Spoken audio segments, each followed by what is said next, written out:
A typical web page has multiple sections, and in Blocs app, these sections are called blocks.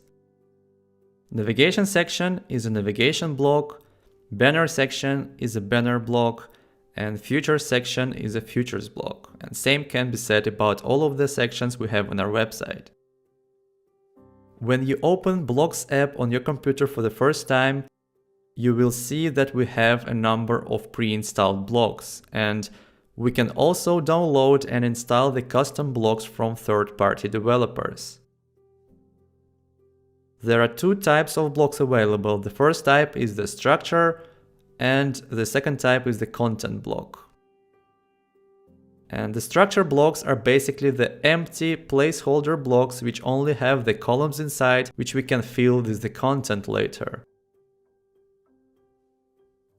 The content blocks are basically the same structure blocks, but they have already the content filled inside. For example, here we have the content block of these images, text, cards, and other elements. We can add as many blocks as we want to create a website structure.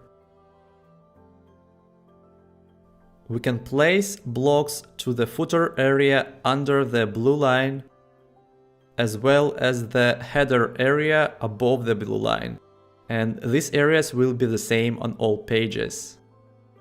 In the left sidebar, we have the layer tree, which allows us to easily navigate between the available blocks.